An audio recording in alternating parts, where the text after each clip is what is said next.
بھروسہ کرنا ہے. انہوں نے کہا بیٹا جب بھی بھوک لگے نا تو دعا کرنی اللہ سے, کسی اور سے نہیں مانگنا, اللہ سے مانگنا, یا اللہ کھانا چاہیے. ایک بزرگ تھے احمد بن حرب رحمۃ اللہ تعالی, انہوں نے اپنے بچے کی تربیت کیسے کی.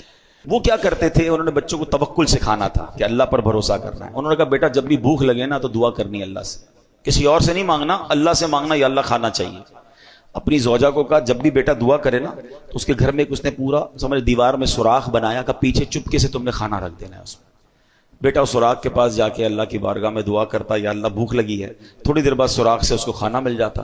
اس کی ٹریننگ یہ ہونے لگی کہ جب بھی کوئی مشکل ہو اللہ سے مانگنا ہے.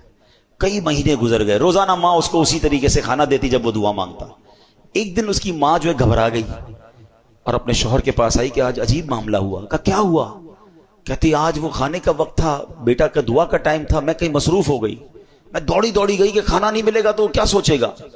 تو میں گئی تو کیا دیکھتی ہوں بیٹا کھانا کھا رہا ہے. میں نے کہا بیٹا کھانا کدھر سے ملا؟ کہا امی اللہ نے دیا.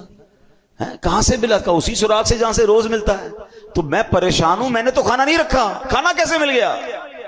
حضرت احمد بن حرب کہتے ہیں مجھے اسی دن کا انتظار تھا, اب تمہیں کھانا دینے کی ضرورت نہیں ہے, اس کا اللہ سے کنیکشن ایسا ہو گیا, اس کو غیب کے خزانوں سے ملنا شروع ہو گیا. یہ دیکھیں یہ تربیت کا انداز تھا نا کہ اللہ سے مانگنا ہے, بیٹا اللہ پر بھروسہ رکھنا ہے. ہم کہتے ہیں بیٹا پیسے ہوں گے تو تیرا کام ہوگا, پیسے بنا, پیسے تعلقات بنا, ورنہ مشکل میں پھنس جائے گا. تیرے رابطے نہیں ہوں گے تو آگے جا کے ڈیفیکلٹ ہو جائے گا. ارے کب سکھاؤ گے کہ اللہ سے دوستی کر, اللہ کو راضی کر. پیسے چھوڑ کر جاتے ہیں مگر تربیت کر کے نہیں جاتے. حضرت عمر بن عبدالعزیز رحمۃ اللہ تعالی علیہ کا واقعہ سنیں.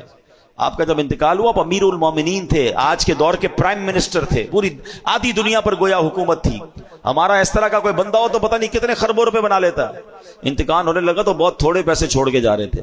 کسی نے کہا حضرت آپ اتنی بڑی شخصیت, اپنے بچوں کے لیے چھوڑا ہی کچھ نہیں, بچا ہی کچھ نہیں, اتنا خرچ کر دیا اللہ کی راہ میں. کیا کمال کا جواب دیا ہے. فرماتے بچے اگر میرے نیک ہوئے نا تو اللہ ان تھوڑوں میں بھی بہت برکت ڈال دے گا, اور بچے اگر غلط ہیں, حرام کرنے والے, تو ان کے لیے چھوڑنا ہی ٹھیک نہیں تھا, کیونکہ میں چھوڑ کے جاؤں گا غلط کام کریں گے, قبر میں ہی مار پڑتی ہے نا. کتنی کمال کی بات. ہم اس پرابلم میں, اس سوچ میں پڑے ہوئے ہیں کہ ہم بچوں کے لیے چھوڑ کر کیا جائیں. آپ بچوں کی اچھی تربیت کر کے چھوڑ کے جائیں. باقی اللہ مالک ہے, اللہ دینے والا ہے. اگر وہ اللہ کے نیک بندے ہوئے, اللہ غیب کے خزانوں سے انہیں عطا کر دے گا. اور اگر اللہ کو ناراض کرنے والے ہوئے, آپ اربوں روپے چھوڑ جائیں, وہ برباد ہو سکتے ہیں. ہم نے دیکھے برباد ہوتے ہوئے, آپ نے بھی دیکھے ہوں گے کہ باپ نے اتنے پیسے چھوڑے اور بچے بینک کرپٹ ہو گئے. کیوں کہ ان کی عادت ہی ٹھیک نہیں تھی, نہ صدقہ تھا, نہ خیرات تھی, نہ نیکی تھی, نہ باپ کی لیگیسی تھی.